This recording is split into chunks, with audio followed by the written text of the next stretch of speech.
Welcome to this biochemistry lecture on pH.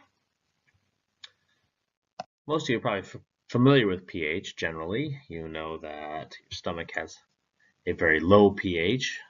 Things like hydrochloric acid have a lower pH, gastric juice have a fairly low pH, as does lemon juice, and we start going up with cola, beer. Milk is around 6.5. Blood is around 7 to 7.4. We start getting into baking soda at 9. Bleach and ammonia around 12 and 13, and then we get to sodium hydroxide at the very high end of the scale, or 15 or 14. Sorry. So those are some of the common pHs that you will see.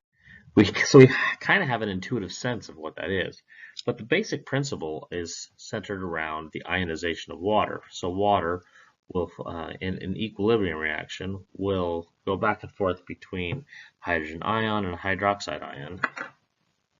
So it's going to go back and forth between water and dissociation into two ions. Those are the products. And it's a very rapid reversible process. Most water molecules remain pure water, and the equilibrium is pretty strong to the left, and it's dependent on the temperature.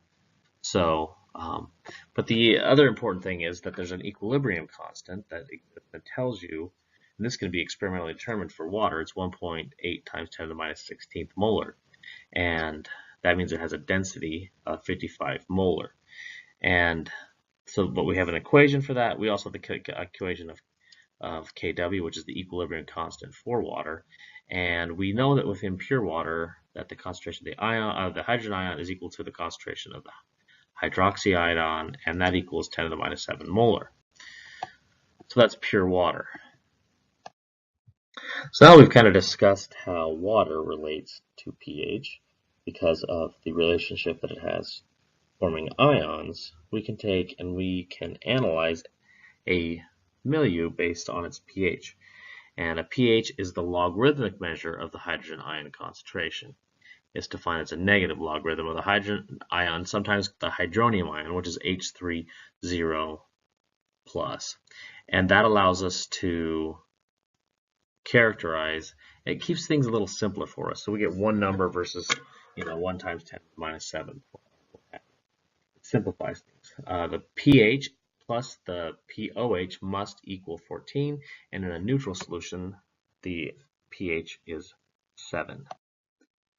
So if we take something that's not water, it has a pH, how do we know what that is? And there's an equation that tells us, and that's using the dissociation constant. And that is termed with Ka, which is the concentration of the products. In this situation, we have the hydrogen ion plus the A ion, the concentration of each multiplied, divided by the concentration of the reactant, which in this case is HA.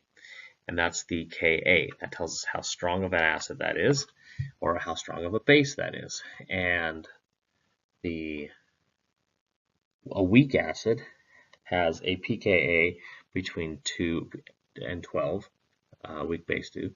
Acids with a pKa less than -2 are said to be very strong acids. So that kind of gives you an idea of what you're looking for when we're talking about acids and bases. pKa, or the Ka, is a relationship to the concentration.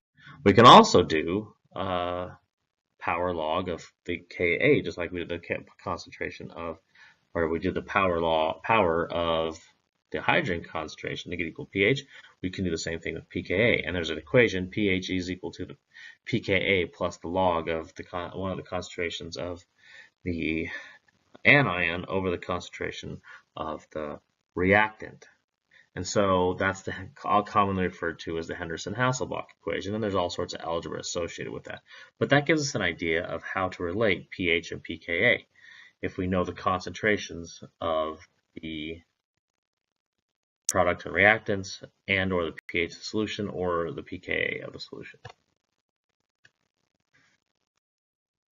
So when we do this, and we have a buffering, we can set up, so we have a buffering system where we put acetic acid and its conjugate base, acetate. And so when we take a weak acid and we put a conjugate base with it, or we take a weak base and put a conjugate acid in there, the system will be buffered at pH equals to the pKa. There's a 50-50 mixture of the acid and the anion, or the base and the cation, and that creates a buffering capacity. And that's when the pH equals the pKa, that's when you have the greatest buffering capacity of the system. And we'll show you what that means here in a little bit. It's lost when the pKa and the pH differ by more than 1 unit.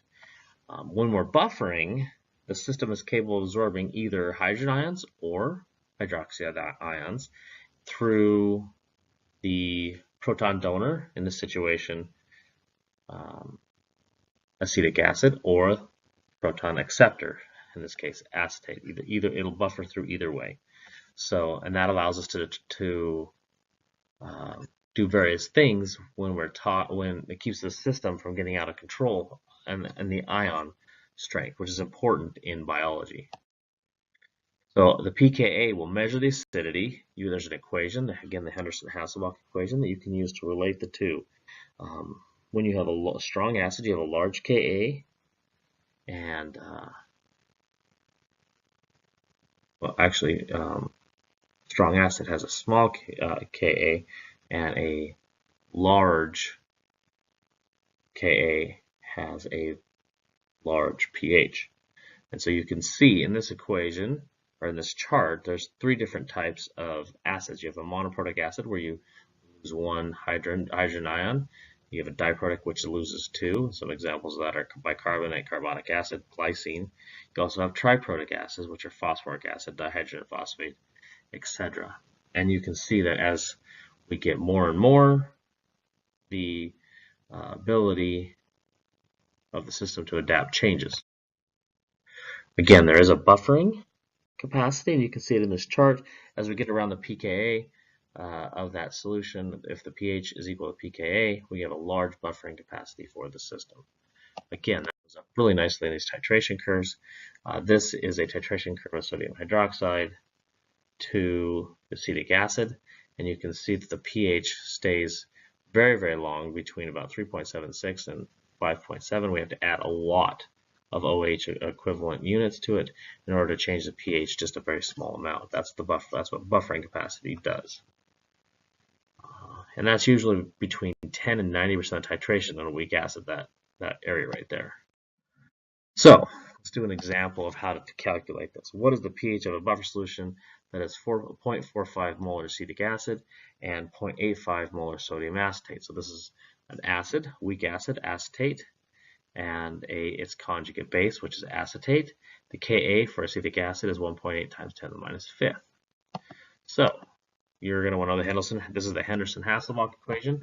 This again, you'll see this on exam after exam after exam. pH equal to pKa plus the log of the concentration of the anion divided by the concentration of the reactant. And we know all of those, so we plug them into the equation.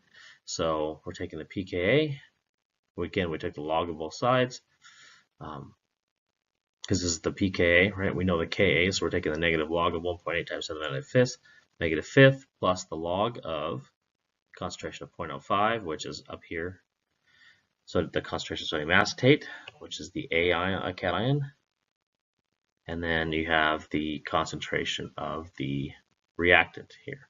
So we do the algebra, and we get equals to 5.02 is the pH. You're going to want to know how to do that. That's a common example. That's a common problem. There'll be all kinds of derivations of this using some examples. You'll want to know how to in and out of different variables of the Henderson-Hasselbalch. You'll want to know the relationship between the concentration of hydrogen and the hydroxide ion, and those will drive most of the problems you will see in the problem set and on the test. Thanks for listening. I look forward to seeing you in the next lecture.